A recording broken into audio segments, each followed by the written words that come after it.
Hi people, so I thought I'd do a little video, because I haven't done one in a while.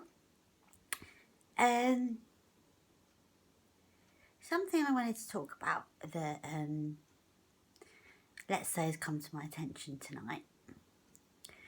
Don't think we talk about it enough, and I don't think people really realise, the situation. I have spoken to a lot of my friends about it who are in the same situation as myself, but I think it needs to have a bit more support maybe. So transplants, CF and general just illnesses and stuff doesn't just affect the one person who has to deal with it. It's like a ripple effect. It affects the whole family. Your parents, whether they be your carers or not, your partners, but also your siblings. And I think there's one thing that probably there isn't enough support is for the siblings, because I myself are the oldest of my sisters, and there's quite an age gap. And for the last 4 years, things have been really difficult for everyone in our family. But actually, I think it's had a massive effect on my sisters, probably more so than I realised. And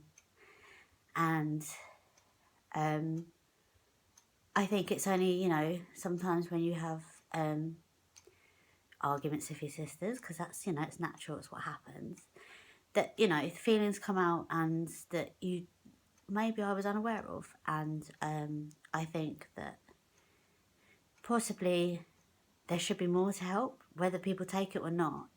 I think it should be available to you, because I think, yeah, parents go through a lot, carers go through a lot, but then what about the family that's left behind at home whilst the other person's in hospital and struggling? And, my mum spent days and hours away from my sisters and my dad and everything, and that does have a long-term effect on things. And now that I'm well and I don't rely on my mum, she has, my sisters do have her mum back, but what about all the years that they lost, all the times they lost, all the, where's mum? Oh, mum's at the hospital again with George. Or, come on, come. No, she can't because she's at the hospital with George. There's a lot of stuff that's, you think the siblings just have to get on with because, their sister's unwell. I don't really know what else, really.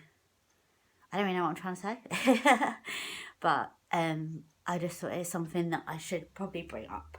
And I think it's actually an important issue. Some of us advocates have spoken about this at the Live Life, Give Life meeting weekend that we had. And I feel like sometimes with the whole transplant process, there isn't actually a lot of support for the family after.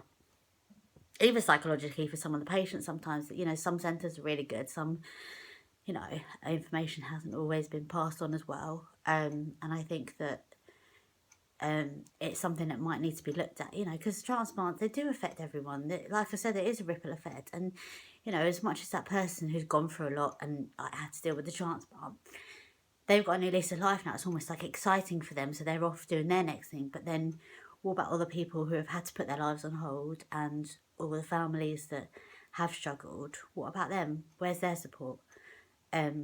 It's almost like, oh, the person's well now, so, everything's just goes back to normal. Well, it doesn't, because what's happened to the last few years where they've lost or not had a chance to deal with things.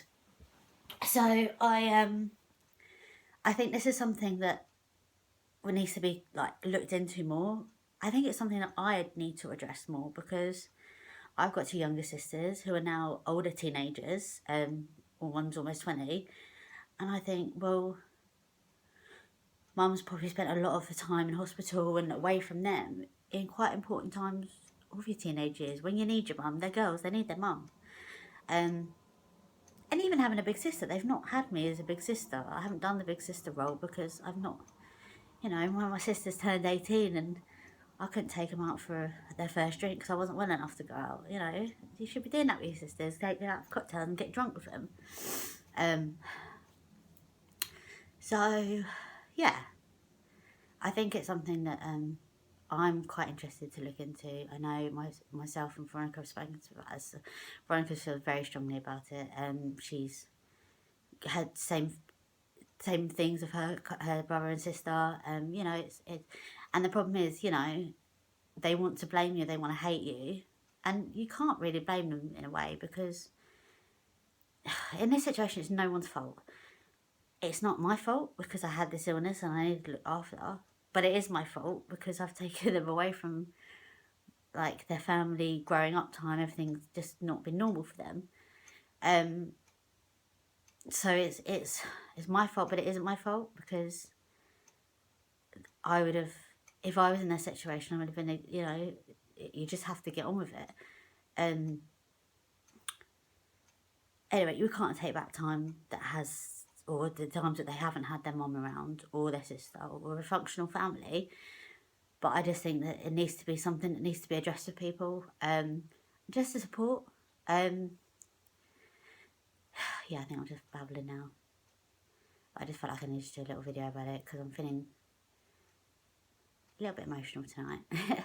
I don't really get emotional, but I do feel a bit emotional tonight, and yeah. So I thought I'd do a little bit. Anyway, I'm gonna stop babbling on now because it's 6 minutes of me just talking shit.